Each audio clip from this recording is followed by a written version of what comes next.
तर ही stuffed mango kulfi नक्की try करून बघायची आहे. आजच्या मेनू चॅनलमध्ये आपलं खूप खूप स्वागत आहे. चला तर बघूया आपली आजची रेसिपी जी आहे स्टफ्ड मँगो कुल्फी. अतिशय सुंदर आणि चवीला भन्नाट अशी मँगो कुल्फी नक्की ट्राय करून बघायची आहे. खरंच खूप छान झाली होती ही. अप्रतिम ट्रेंडिंग रेसिपी जी यूट्यूबवर आहे ॲक्च्युली, ही बनवायची होती खूप दिवसांपासून, पण मुहूर्त लागलेला आहे तिला. चला तर बघूया ही रेसिपी कशी बनवायची आहे. तर इथे मी गोकुळचं दूध घेतलेलं आहे, फुल क्रीम मिल्क, फुल फॅट मिल्क जे म्हणतो आपण, ते घेतलेलं आहे. अर्धा लिटरच घेतलेलं आहे मी इथे. आणि इथे दूध आपण तापवायला ठेवलं आहे. त्याचबरोबर 3 आंबे मी इथे धुवून घेतलेले आहेत. आणि अशा पद्धतीने त्याचे वरची जी साल आहे ते आपल्याला काढून घ्यायचं आहे. आणि आंब्याला अशा 4 बाजूंनी चाकूच्या मदतीने कट्स मारून घ्यायचे आहेत. आता कट मारून घेतल्यानंतर बघा, आपल्याकडे जे पापड भाजण्यासाठी आपण टॉंग्स वापरतो किंवा चिमटा म्हणतो आपण त्याला, त्याच्या मदतीने किंवा अशा प्रकारे मी पकडच्या मदतीने हे आतमधली जी गुठळी आहे ती काढून घेतली. गुठळी काढताना अगदी अलगदपणे ती काढायची आहे, जास्त प्रेशर लावायचं नाही आहे तिला. तर अशा पद्धतीने मी तिन्ही आंब्यांच्या गुठळ्या काढून घेतल्या आणि अशा पद्धतीने वाटीमध्ये ठेवलेल्या आहेत या. आणि थोड्या वेळ मी त्या फ्रीजमध्ये पण ठेवणार आहे. त्याचबरोबर इथे मिल्क पावडर मी इथे 10 रुपयाचे 1 सॅचेट, असे 2 सॅचेट्स वापरलेले आहेत. तुमच्याकडे जर ऑलरेडी मिल्क पावडर असेल तर तुम्ही 2 ते 3 मोठे चमचे याच्यामध्ये मिल्क पावडर ॲड करायचे, थिकनेस येण्यासाठी किंवा रिचनेस येण्यासाठी. जी आपण कुल्फीमध्ये दाणेदार कुल्फी बनवण्यासाठी आपल्याला इथे याचा वापर करायचा आहे, मिल्क पावडरचा. किंवा जर तुम्ही 1 लिटर दूध घेतलं तर ते तुम्ही आटवूही शकता, पण मग खूप वेळ लागणार आटवायला. तर मिल्क पावडर ॲड केल्यानंतर मी काजू बदाम बारीक कापून घेतले होते ते ॲड केले. त्याचबरोबर 2 मोठे चमचे इथे कंडेन्स मिल्क ॲड केले. मी इथे मिल्कमेडचं कंडेन्स मिल्क वापरलेलं आहे. तुम्ही दुसरं कुठलंही वापरू शकता. त्याचबरोबर इथे अर्धा वाटी साखर घालून घेतली मी याच्यात आणि सगळं मिक्स करून अर्धा ते पाऊण तासाने आपलं इथे छान दूध घट्ट दाणेदार असं तयार झालेलं आहे. तुम्ही कन्सिस्टन्सी पाहू शकता याची. अगदी भन्नाट झालेलं आहे हे दूध तयार.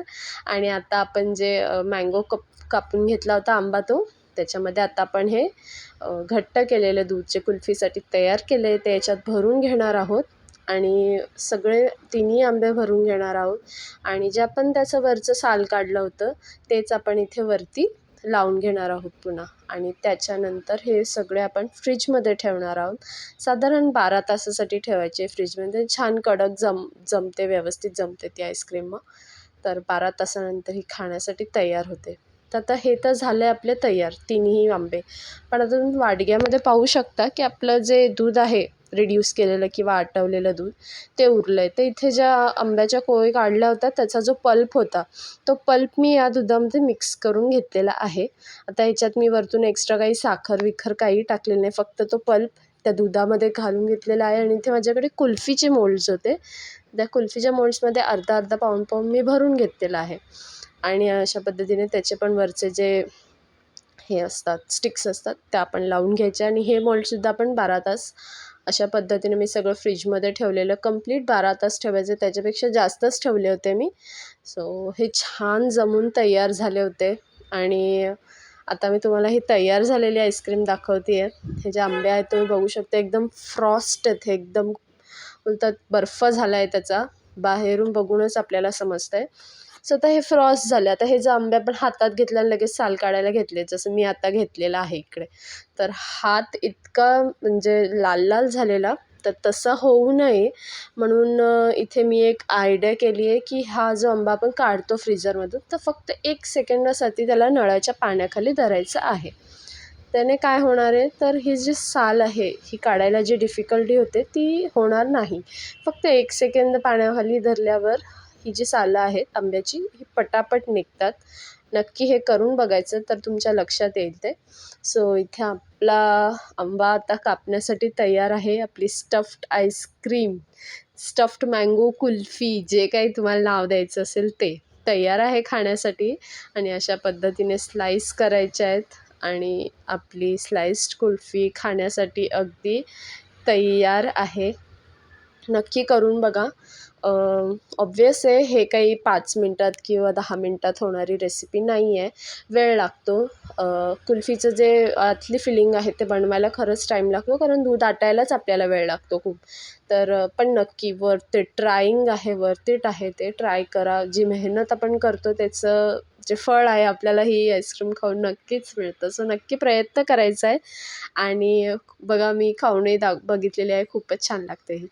सो नक्की ट्राय करा आणि प्लीज चॅनलला लाईक, शेअर, सबस्क्राईब करायला विसरू नका हो. चला, तर हे झालं आंबा. आता मी जे कुल्फी बनवली होती ती पण तयार झालेली आहे. तीसुद्धा अप्रतिम लागत होती. आणि जे आपण दुकानातून कुल्फी आणतो की नाही, ती दाणेदार कुल्फी, हे बघा ह्याचं टेक्स्चर बघूनच तुमच्या लक्षात येत असेल की खरंच ते दाणेदार म्हणजे काय असतं ना, हे कुल्फी खाऊन तुमच्या लक्षात येईल. अशी छान दाणेदार कुल्फी तयार झालेली आहे. इथे मी 4 कुल्फ्या बनवल्या होत्या. त्याच्यातल्या 3 कुल्फ्या ज्या आहेत त्या स्टिकच्या सोबतच निघालेल्या, पण जी 4थी कुल्फी आहे ती कुल्फी आतमध्ये राहिली आहे आणि स्टिक बाहेर आलेली. सो तिची स्टिक मी परत फ्रीजमध्ये टाकले, ती कुल्फी, आणि मग थोड्या वेळाने आपण ती काढलेली आहे, पण मी आता इथे रेकॉर्ड केलेलं नाही आहे. पण पुन्हा फ्रीजमध्ये ठेवल्यावर थोड्या वेळाने काढल्यावर ती स्टिकसोबत कुल्फी निघते बाहेर. सो इथे आपली कुल्फी आईस्क्रीम पण तयार आहे.